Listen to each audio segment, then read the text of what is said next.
Saudara, kita akan melihat kembali Yeremia 31 ayat 22. Siapa yang nayangkan Alkitab? Oh, Filipus, saudara kita, anak saya dari Tulungagung. Ya, yang di rumah ngikuti via Facebook, Instagram, silakan buka ya. Yeremia 31 ayat 22. Luar biasa Tuhan kita untuk membuat kita bisa belajar ini. Berapa lama lagi engkau mundur maju, hai anak perempuan yang tidak taat? Sebab Yahweh menciptakan sesuatu yang baru di negeri. Perempuan merangkul laki-laki. Berapa terjemahan yang lain? AYT. Berapa lama lagi kamu akan kesana kemari, hai anak perempuan yang tidak setia? Sebab Yahweh telah menciptakan sesuatu yang baru di bumi. Seorang perempuan akan memeluk seorang laki-laki. Terjemahan lama. Entah berapa lama engkau hendak berlambatan, hai anak perempuan yang degil. Degil. Bahwa sesungguhnya dijadikan Yahweh suatu perkara yang baru di atas bumi, yaitu perempuan melindungkan laki-laki. PIS. Sampai kapan kau terus ragu-ragu, hai bangsa yang tidak setia kepadaku? Aku telah menciptakan sesuatu yang baru di dunia. Sesuatu yang ganjil, seganjil wanita melindungi pria. Ini terjemahan bahasa Indonesia sehari-hari. Ya, MELT.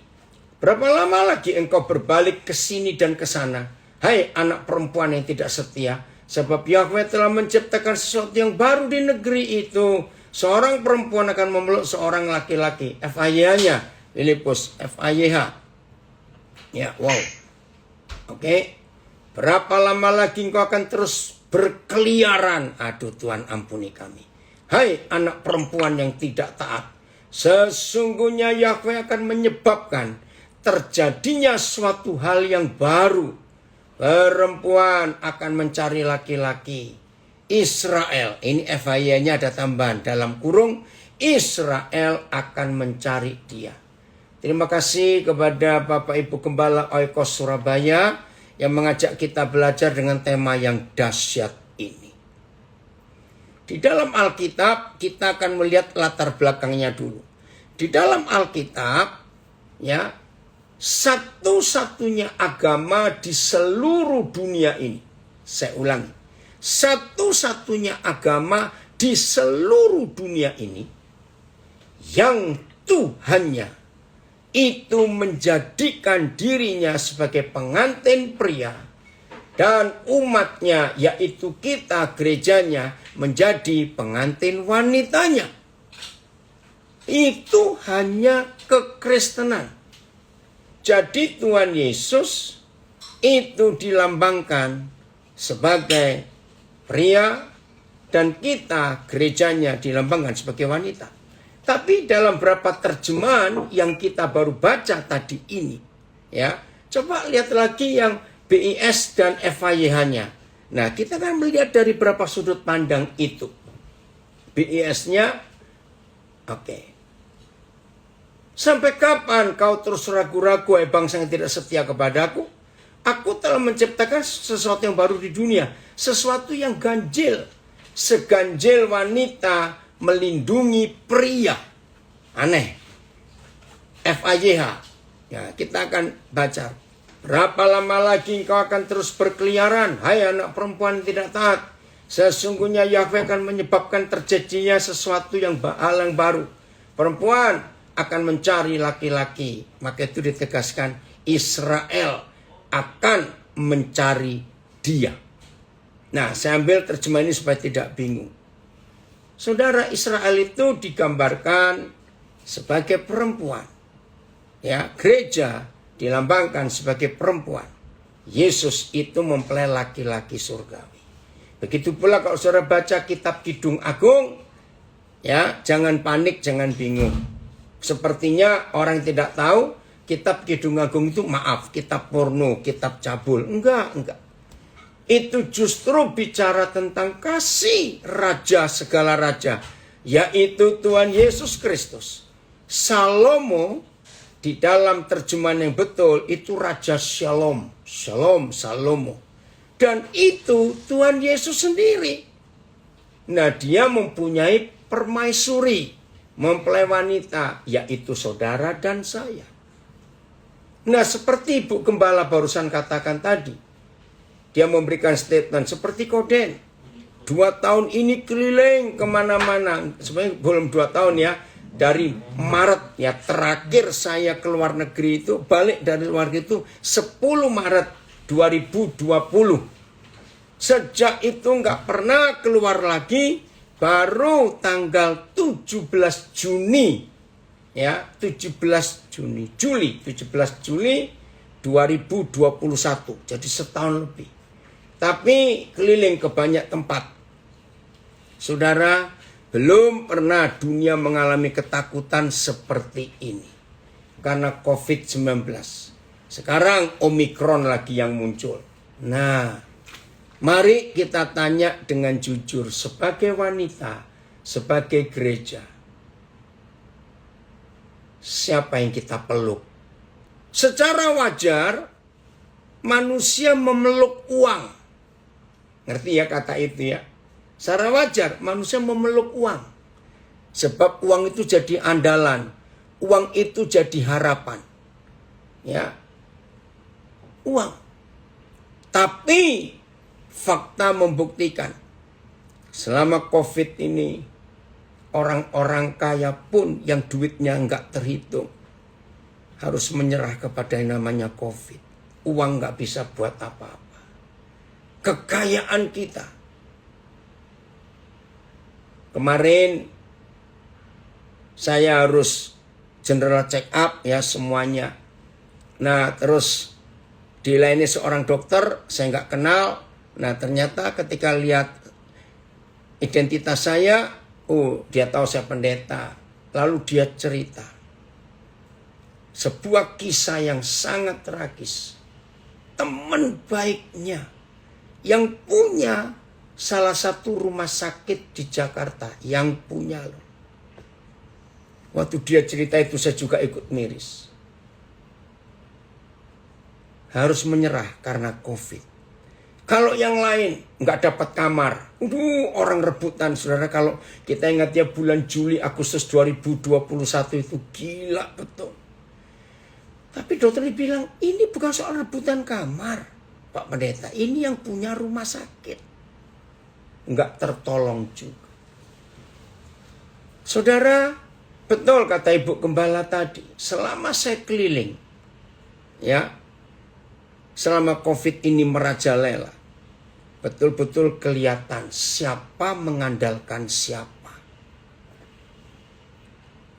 Puji Tuhan kalau hari ini dalam tema yang sangat unik, tema yang cukup aneh, Tuhan membuat sesuatu keganjilan. Tuhan buat suatu hal yang baru. Tuhan membuat sesuatu yang sulit dimengerti. Wanita memeluk laki-laki. Saudara, maka itu mari kita tanya. Siapa yang kita peluk hari-hari ini? Ini pertanyaan penting. Siapa yang kita andalkan di hari-hari ini? Siapa? Maka itu kita nggak bisa hidup sembarangan, hidup seenaknya. Ketika orang tidak bisa bebas, bahkan untuk ibadah pun nggak bisa bebas. Betul nggak saudara? Terus siapa yang kita mau andalkan? Suatu kali saudara, saya ditelepon teman baik saya, lama nggak ketemu.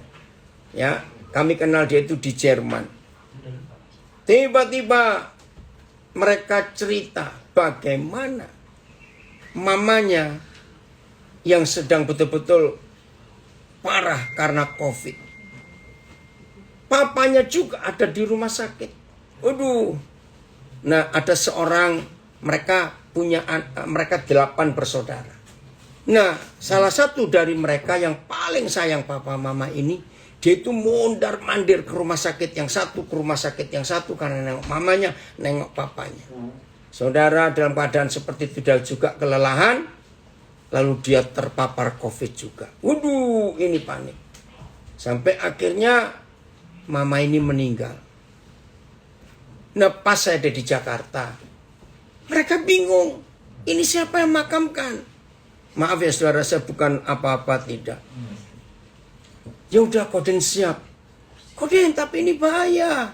Begini, begitu, begini, begitu. Saudara, memang bahaya. Tapi kalau sudah keadaan terpaksa, maaf.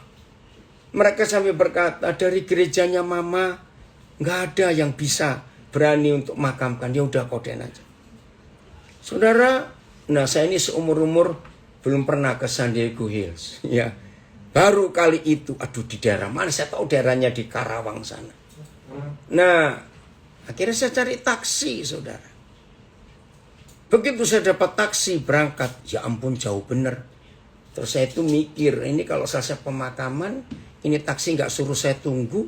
Terus saya cari dari mana? Jauh dari mana-mana. Saya pun nggak enak minta antar keluarganya. Nah, saya bayar taksi sekali berangkat itu 400 sekian puluh ribu. Karena ada macetnya juga. Saudara, saya mimpin. Ya, saya nggak pakai APD. Habis gimana? Udah cuma pakai masker saja, nggak apa-apa. Toh, peti bisa ditutup semuanya begitu. Nah, ini di situ saya belajar, saudara. Ternyata virus ini kurang ajar betul. 4 hari kemudian, ya, dari 8 bersaudara, ada yang cukup kaya dari beberapa mereka.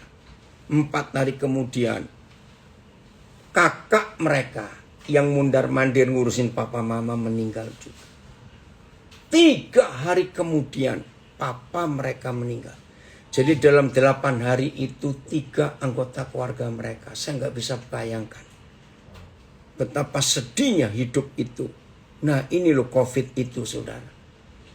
Maka itu biarlah tema yang kita ambil ini hari ini. Ada satu keganjilan, wanita memeluk laki-laki.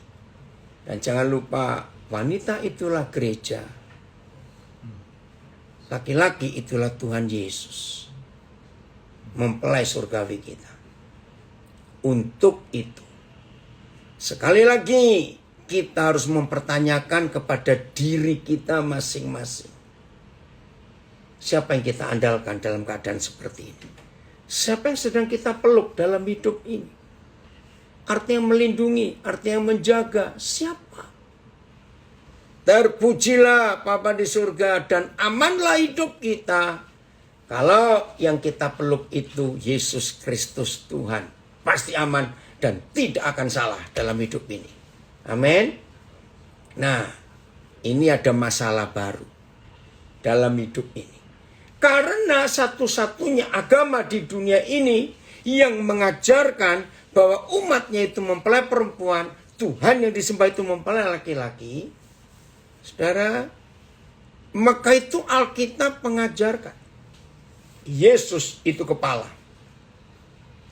Jadi seorang laki-laki setelah menikah, pada waktu menikah dia potong badan, nggak ada badannya, cuma tinggal kepala. Dan seorang gadis potong kepala, cuma badannya saja. Nah, maka itu di Alkitab jelas sekali berkata, Yesus itu kepala dari tubuhnya, yaitu gereja. Ternyata, maaf jangan tersinggung dulu, tidak sedikit terjadi perselingkuhan di dalam Tuhan. Ya, karena ada yang lain yang jadi kepala kita. Saya tunjukkan ayat ini. Wahyu 20 ayat yang keempat. Ya. Belajar ilustrasi ini. Wahyu 20 ayat yang keempat. Oke Ria, senang sekali Bapak kamu hadir. Wahyu 20 ayat yang keempat. Mari kita temukan.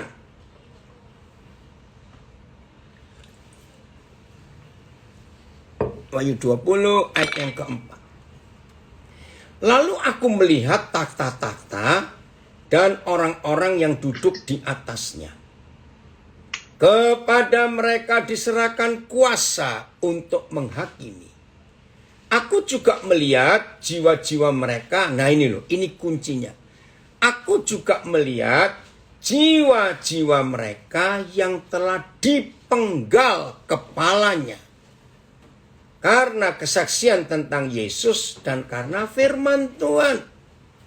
Yang tidak menyembah binatang itu dan patungnya, dan yang tidak juga menerima tandanya pada dahi dan tangan mereka, dan mereka hidup kembali memerintah, wih keren ini, sebagai raja bersama-sama dengan Kristus untuk masa 1000 tahun. Nah, saya pertama belajar ayat ini tuh bulan Juli tahun 81. Saya kepikir gini, kok sepertinya nggak adil ya. Kalau yang akan memerintah bersama Yesus itu hanya para martir, ya, para saksi Yesus yang dibunuh karena nama Yesus, itu hanya yang dipenggal kepalanya. Padahal martir itu kan banyak cara mati. Ada yang digoreng loh saudara. Ada yang hidup-hidup kulitnya dikupas. Kalau baca sejarah para martir itu, ada yang ditarik dengan 4 ekor kuda. Tangan, kiri, kanan, kaki, kiri, kanan. Lalu kuda suruh lari. Copot itu. Ada yang ditumbak, ada yang digoreng, ada yang direbus. Dan banyak lagi. Nah saya bilang, Papa kok nggak adil? Lalu bagaimana yang lain? Apa nggak protes?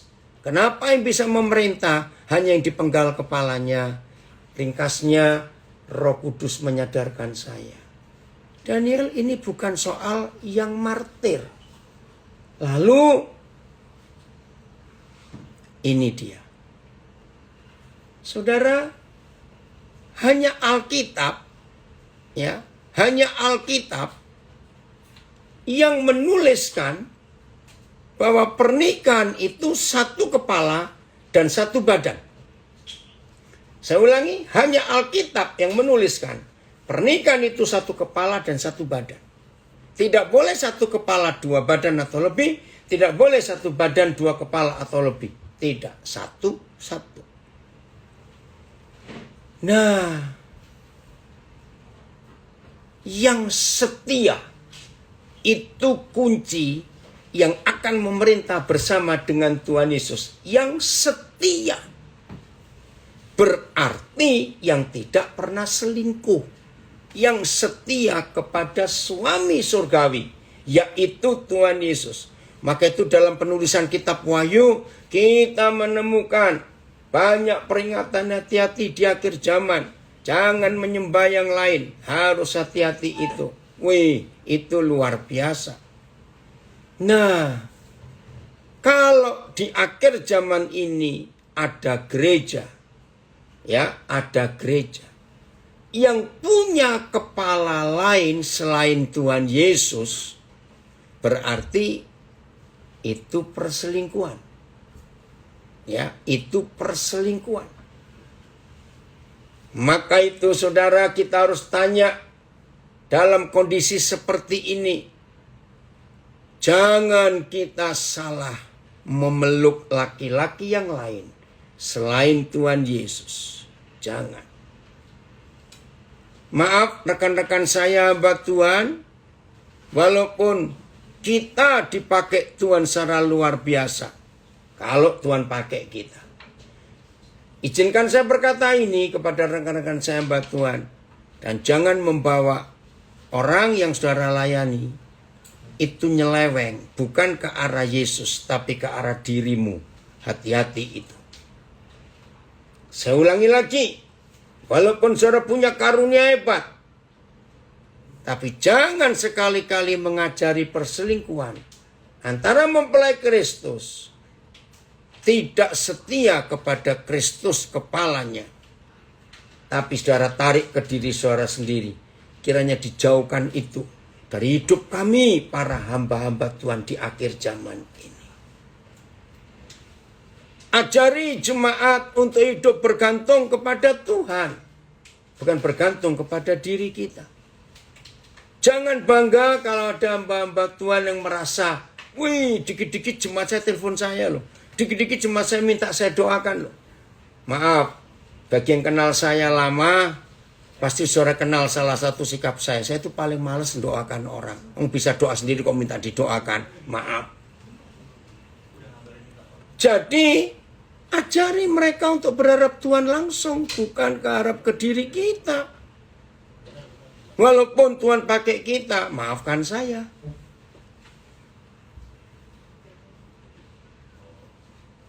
Ini yang kita harus tahu. Apa yang Tuhan mau kerjakan lewat hidup kita. Maka itu, kalau kita mau belajar mengenal kebenaran ini, oh luar biasa. Siapa yang kita peluk hari-hari ini? Maka itu hati-hati. Jangan sampai ada di antara kita. Ya, makasih dari Belanda setuju. Berdoa itu diskusi dengan Tuhan. Jadi bukan minta tolong orang lain berdoa, maaf. Belajar. Hanya memeluk satu laki-laki saja dalam hidup kita. Saya pernah sharing di Zoom ini juga, tapi kelompok yang berbeda. Sekali-kalinya saya pernah dengar khotbah tentang Raja Salomo yang hebat.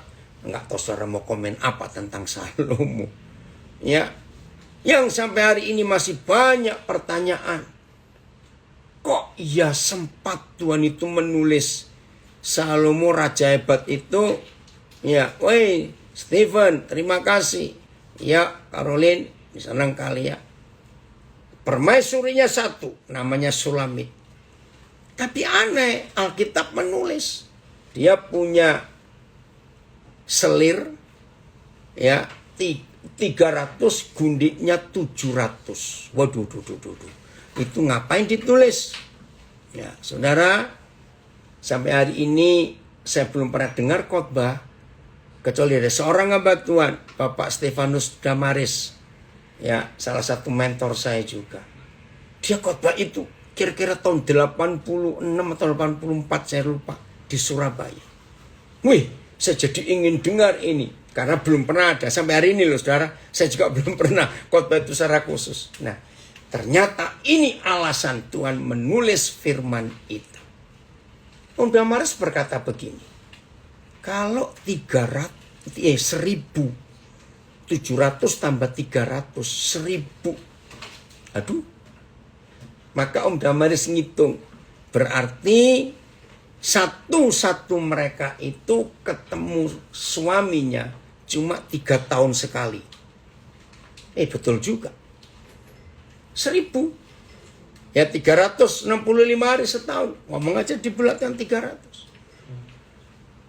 Tapi Sulamit yang mempermaisuri ratunya itu pasti tiap hari bertemu dengan suaminya.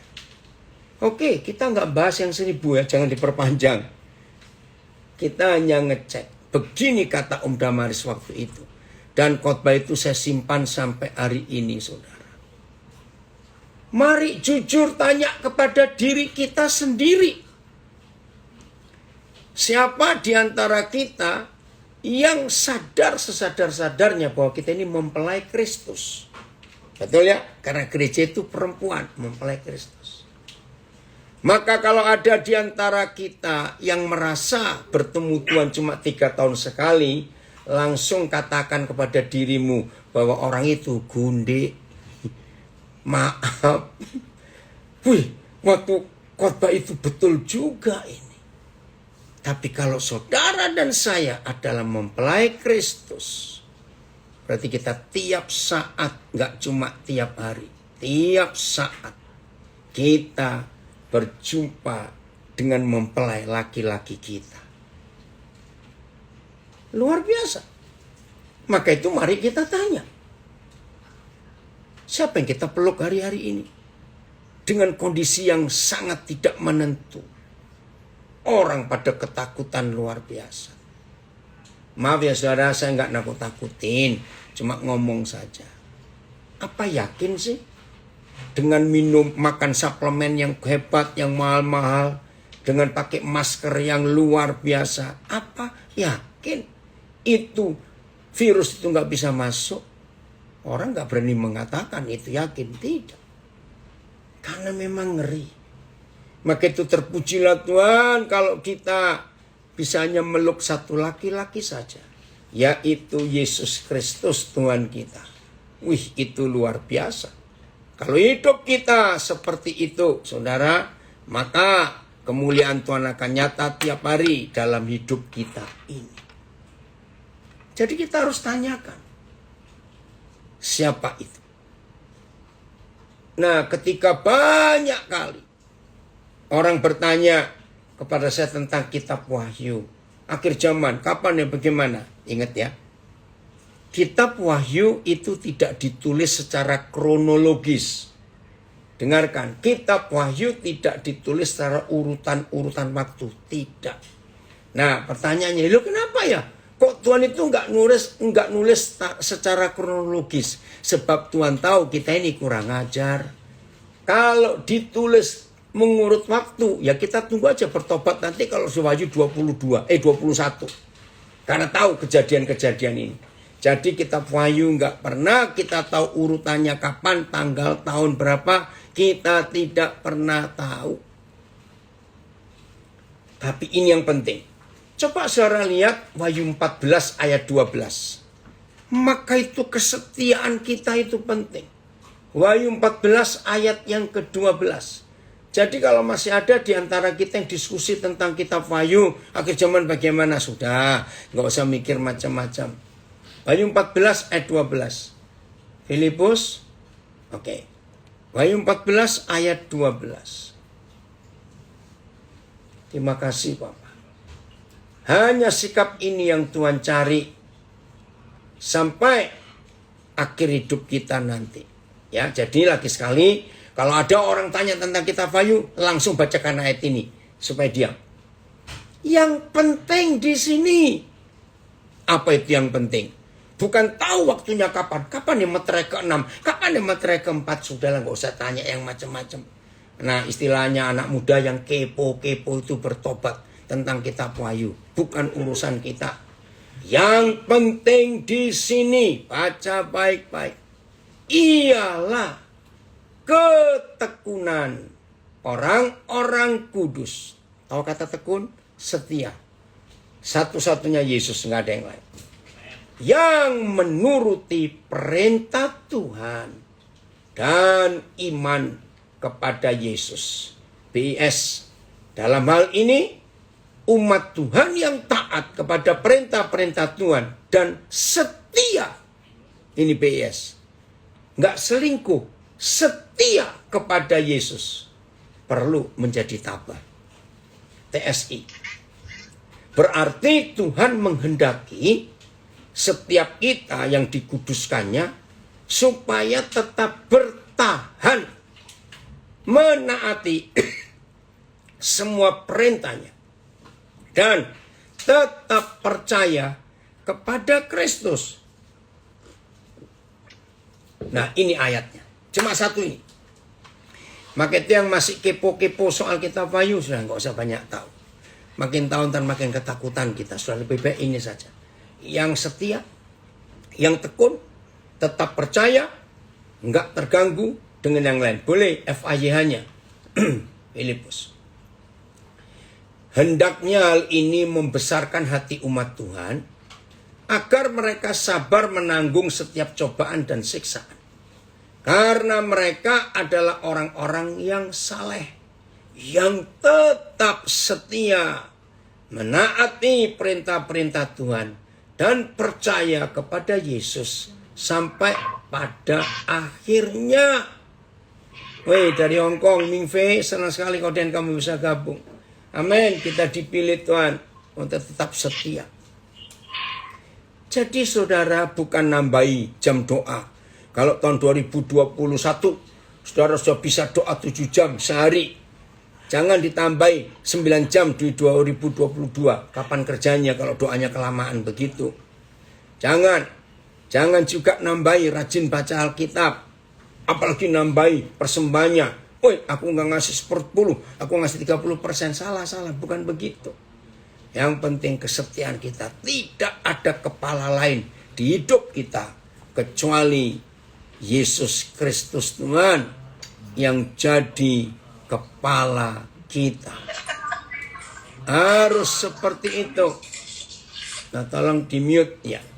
Jadi kita harus tahu ya, siapa yang tetap jadi kepala dalam hidup kita.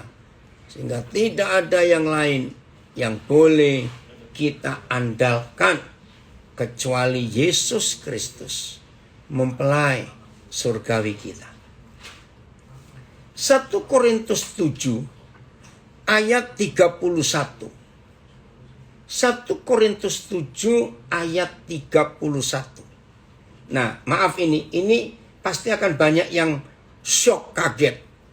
Salah satu bukti bahwa yang kita peluk Tuhan, tetap Tuhan Yesus, nggak ada laki-laki lain, maka bukti itu adalah kita kalau betul-betul sudah bisa memeluk satu laki-laki ini, nggak ada yang kita bisa peluk yang lain, maka hanya muncul satu hal di hidup saudara dan hidup saya, yaitu kita nggak bisa khawatir sama sekali. Sebentar, ayat 32 dulu. Maaf ya, 1 Korintus 7 ayat 32. Nah, kalimat ini penting sekali. Aku ingin, Paulus mewakili Tuhan, minta kepada kita, umatnya, gerejanya, mempelai perempuannya di akhir zaman ini. Aku ingin supaya kamu hidup tanpa kekhawatiran. Saya baca dulu beberapa terjemahan. Aku ingin, AYT, kamu bebas dari kekhawatiran. Terjemahan lama. Tetapi kehendak aku, janganlah kamu khawatir. BIS, saya ingin supaya saudara bebas dari kesusahan. TSI, nasihat saya adalah supaya kamu tidak khawatir tentang hidup ini. Nah, saudara, saya lupa tahun berapa ya, 70 berapa, saya pertama kali diajar Roh Kudus ayat ini. Betul.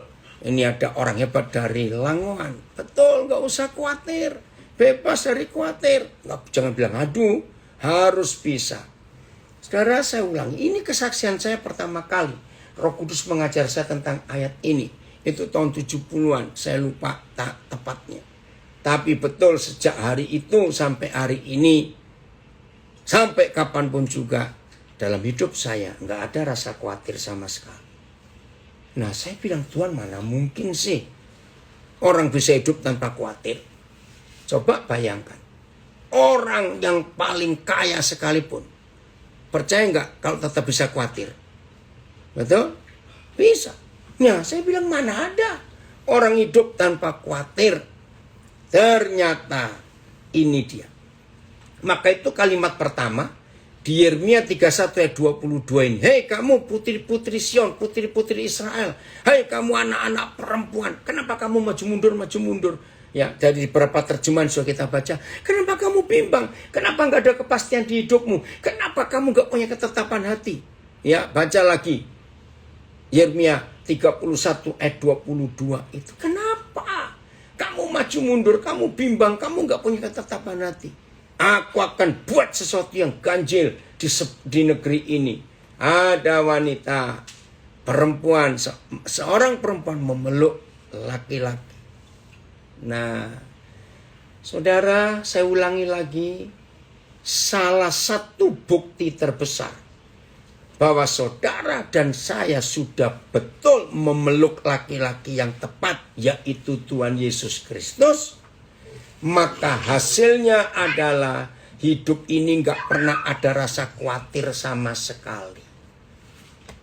Berapa lama lagi kamu akan kesana kemari? Hai anak perempuan yang tidak setia. Tegurannya keras. Yang AYT. VS, sampai kapan kau terus ragu-ragu? Hai bangsa yang tidak setia kepadaku. MLT, berapa lama lagi engkau berbalik ke sini dan ke sana? Hai anak perempuan yang tidak setia. Jangan Tuhan menegur saudara dan saya karena kita tidak setia.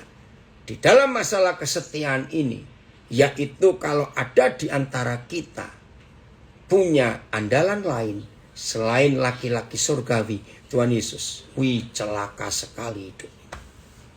Nah, apa jawab Tuhan waktu itu? Waktu saya tanya, Bapak nggak mungkin lah ada orang hidup tanpa khawatir. Masa? Terus Tuhan jawab, masa Daniel kamu gak percaya kalau ini firmanku? Oh ya saya percaya dong. Ya sudah, kalau kamu percaya ini firmanku, ngapain kamu ragu-ragu? Ya tapi bagaimana caranya hidup tanpa kekhawatiran?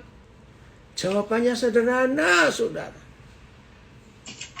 Coba saudara buka 1 Korintus 7 ini. Ya, saya ulangi. 1 Korintus 7 ini bicara tentang suami istri. Lagi sekali 1 Korintus 7 ini bicara tentang suami istri. Dan jelas, oke, Mingfei, put God first. Everything else itu bagian yang lain. Terima kasih Mingfei. Ya, saya ulangi lagi. Jadi 1 Korintus 7 ini tulisan tentang hubungan suami istri. Berarti kalau suami kita tetap Tuhan Yesus, pasti kita bisa hidup tanpa kekhawatiran. Karena kita tahu siapa kepala kita. Coba renungkan itu. Berarti yang masih bisa khawatir, dan yang gampang khawatir, dan yang selalu khawatir, itu pasti suaminya bukan Tuhan Yesus. Coba renungkan itu. Nah, sejak diberi pengertian itu, maka saya percaya. Saya nggak perlu khawatir lagi. Karena saya tahu siapa laki-laki di hidup saya. Yesus Kristus Tuhan. Itu jaminan yang luar biasa. Jujur ya, ayo sambil kita mendengar pelajaran ini, mari masing-masing kita menyadari betul siapa yang jadi laki-laki di hidup kita, yang menjamin hidup ini. Betul ya? Maka itu hati-hati. Jadi jangan anggap enteng. Khawatir itu dosa besar. Saya ulangi lagi, orang khawatir itu dosa besar. Apalagi yang takut menghadapi masa depan, dosa besar. Orang itu lupa siapa mempelai laki-laki dalam hidupnya. Maka itu tema ini Yeremia 31:22 ini luar biasa. Jujur saudara, jangan anggap enteng. Ayo kita ambil putusan sebelum Januari 2022 ini lewat. Masuk ke bulan Februari. Maaf, ini cuma ngomong aja. Jangan jawab, nggak apa-apa bulan Februari. Kan imilik. Awas bilang begitu ya. Nggak ada hubungannya. Saudara, selesaikan. Sebelum kita meninggalkan Januari ini, harus tidak boleh ada yang khawatir lagi. Kalau Tuhan sudah ciptakan hal yang ganjil, dikatakan beberapa terjemahan tadi, ya, jangan kita peluk laki-laki yang lain selain Yesus. Betul, khawatir itu dosa besar karena menghina Tuhan. Menganggap Tuhan gak becus, menganggap Tuhan gak bisa apa-apa. Aduh, Tuhan ampuni kami. Jadi orang gak pernah berzina, gak pernah membunuh, gak pernah merampok, mencuri, iri hati, tapi khawatir itu berdosa. Karena menghina Tuhan dalam hidupnya. Nah, orang yang khawatir begini, ya kalau nggak jadi gimana? Ya sudah, nggak apa-apa, tetap ada Tuhan kok. Nggak jadi pun nggak ada masalah. Semua masih bisa diatasi. Ingat 3 hari lalu, waktu di Banten ada gempa besar, yang di Jakarta juga merasakan, sampai di Bandung juga merasakan. Orang mulai mikir-mikir semuanya. Kalau khawatir, kalau terjadi ini gimana? Terjadi itu bagaimana? Terus gimana? Terus mau apa? Ayo, jujur aja lah. Maka itu hanya kepada siapa saudara dan saya menyandarkan hidup ini. Terpujilah Tuhan. Kalau Tuhan tahu bahwa dalam hidup kita nggak ada yang lain selain Tuhan Yesus, maka kita akan mengalami hal-hal yang hebat. Nah, tapi gimana dong kalau masih terus khawatir? Balik lagi dong. 1, bukan 2, bukan 3, 1. Kalau ada yang masih khawatir setelah dengar firman ini, berarti saudara belum kenal siapa Yesus, mempelai laki-laki surgawi kita.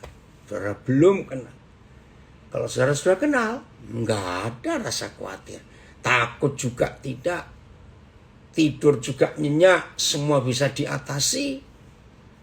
Itu hidup yang benar di hadapan Tuhan. Jadi kenali Yesus Kristus. Sama. Kalau ada istri nggak kenali suaminya. Dia kan ketakutan terus. Oke, ini ada komen dari Nabire ini. Betul sekali Pak. Amin. Karena kalau kita khawatir, itu artinya kita sudah kalah sebelum perang. Oleh karena itu, jangan khawatir harga mati. Betul ini. Amin. Ya. Jadi nggak boleh ada kekhawatiran sedikit pun dalam hidup kita. Bagian terakhir. Matius 6. Ya, dari Parigi ini ya. Belajar untuk tidak khawatir. Itu pelajaran tertinggi. Setuju. Matius 6:31. Ayo kita periksa hidup kita. Ya. Matius 6 ayat 31. Sebab itu. Ayo baca lagi. Janganlah apa? Sebab itu. Janganlah apa? Kamu khawatir. Dilarang lagi lo khawatir. Jadi dilarang gak cuma berzina, gak cuma membunuh, gak cuma merampok, mencuri. Yang dilarang juga khawatir. Jangan kamu khawatir. Dan berkata, apakah yang akan kami makan? Apakah yang akan kami minum? Apakah yang akan kami pakai? Nah, orang yang gak khawatir itu bantah. Saya itu gak khawatir makan, minum, pakai. Saya itu khawatir yang lain. Sama. Oh, ini dia. Ya, ini ada seorang. Ini anak rohani saya itu. Dari Langoan. I was diagnosed with general anxiety disorder. Jadi, anak saya ini datang ke psikolog. Ya, psikiater lalu dinyatakan dia itu punya gangguan rasa nggak aman, rasa takut yang nggak bisa dikendalikan. Nah, pas dia telepon saya marahi dia. Terus kata papi nggak boleh minum obat penenang. Ya bahaya sekali itu. Saya stop. Dan I am so much better now. Puji Tuhan, sekarang sudah nggak khawatir lagi tanpa obat penenang. Saudara hati-hati yang masih mengkonsumsi obat. Udah nggak usah takut, nggak bisa tidur itu nggak mati kok. Kalau mati juga enak, langsung ketemu Tuhan. Ngapain bingung? Nah, jadi kalau saudara bantah, saya nggak khawatir soal makan, minum, pakai. Lalu khawatir apa? Ya pokoknya khawatir ini, khawatir itu, khawatir semuanya khawatir. Sama. Jangan khawatirkan yang macam-macam. Oh, ada yang komen, Pastor. Yang khawatir biasanya yang pintar. Ya, karena orang pintar banyak tahu. Punya banyak, malah khawatir. Makanya lebih baik nggak tahu lah. Itu aja. Ya betul, pokoknya namanya khawatir itu dosa. Nah, masih Matius 6. Ayat 32 sekarang. Oke, ayat 32. Jadi jelas ayat 31. Janganlah kamu khawatir tentang apa yang kamu makan, kamu minum, kamu pakai. Terus ayat 32. Semua itu, semua. Yaitu makan, minum, pakai. Atau apa sajalah yang masih jadi bahan kekhawatiran saudara. Saya nggak tahu apa lagi. Semua itu dicari bangsa-bangsa yang tidak mengenal Tuhan. Semua itu. Terus. Jadi saudara kenal nggak? Kenal Tuhan nggak? Ayo jawab. Nah, kalau saudara dan saya memeluk laki-laki yang benar, ya, yaitu Yesus Kristus Tuhan, berarti kita mengenal dia. Nah, kalau kita mengenal Papa kita, mengenal Tuhan Yesus, itu artinya kita nggak perlu ikut-ikut khawatir seperti bangsa-bangsa yang tidak kenal Tuhan. Ngerti saya maksud ayat ini, saudara? Yang dicari oleh bangsa-bangsa yang tidak mengenal Tuhan, itu yang dikhawatirkan oleh orang di dunia ini. Oh, ini ada yang komen, God is so good. Khotbah tadi pagi dan sore ini benar-benar what I really need to listen. Jadi Tuhan itu benar-benar Tuhan. Amin. Jelas ya, saudara? Jadi kalau kita mengenal Dia, Papa kita, Tuhan kita nggak ikut cari yang begituan. Nggak ikut. Maka itu kita harus tahu posisi kita. Oke, saya ada komen dari Belanda. Pikirkan, kenapa Tuhan melarang kita untuk khawatir? Sebab akibat khawatir jauh lebih jelek daripada khawatir itu sendiri. Wih, betul sekali ini ya. Saya mau baca lagi komen ini. Pikirkan, kenapa Tuhan melarang kita untuk khawatir? Sebab akibat khawatir jauh lebih jelek daripada khawatir itu sendiri. Betul sekali, Stephen. Ini luar biasa. Oi, Ustadz Ahmad Soleh ikut gabung. Puji Tuhan untuk menikmati ini. Gitu ya. Jadi kita tidak boleh khawatir sama sekali. Masih ayat 32. Matius 6. Masih ayat 32. Semua itu dicari bangsa-bangsa yang tidak mengenal Tuhan. Karena saudara dan saya kenal laki-laki yang kita peluk ini adalah Yesus. Oh, Ayu Sister, salam dari Jerman. Jerman mana ini? Panggilannya siapa? Terima kasih, bisa gabung ya untuk belajar. Kalau boleh catat nomor teleponnya, nanti kita bisa kontak. Akan tetapi, Bapamu yang di surga tahu. Terima kasih, Bapak. Ini firman luar biasa. Akan tetapi Bapamu yang di surga tahu. Apa yang Bapa tahu? Bahwa kamu memerlukan semuanya itu. Haleluya. Jadi saudara, kalau yang kita peluk itu betul-betul laki-laki surgawi itu, maka ayat 32 Matius 6 jadi bagian kita. Akan tetapi Bapa yang di surga tahu. Akan tetapi Tuhan Yesus tahu. Kita ini perlu apa? Bahwa kamu memerlukan semuanya itu. Ya sudah. Terima kasih Tuhan. Oh, ini ada komen, saya baca. Oke, saya lanjutkan ya. Nah, jadi kalau kita ini betul-betul percaya bahwa Papa kita itu Papa yang luar biasa, Dia tahu apa yang kita perlukan. Hidup ini luar biasa, saudara. Ya. Menurut survei, 85-90% kekhawatiran itu nggak terjadi. Betul. Cobalah kita ingat selama kita hidup. Apa yang kita khawatirkan itu terjadinya kecil. Bahkan sebagian besar nggak terjadi apa-apa. Ya udah, mulai hari ini kita nggak perlu dikhawatirkan oleh apapun juga dalam hidup ini. Asal kita tahu siapa suami kita yang di surga. Maka itu 1 Korintus 7:32 tadi jelas. Janganlah kamu khawatir akan hidup ini. Karena kita tahu siapa yang menjamin hidup kita. Yesus Kristus Tuhan. Raja segala raja.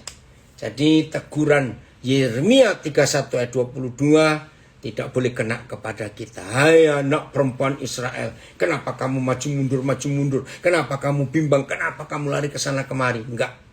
Hari ini kita punya kekuatan yang luar biasa. Siapa yang kita peluk? Kalau itu Tuhan Yesus, aman dah seluruh kehidupan kita. Jujurnya kita tanyakan kepada diri kita sendiri. Terima kasih kepada saudara Gereja Oikos di Surabaya yang mengajak kita untuk merenungkan kebenaran ini. Tuhan Yesus memberkati kita semua.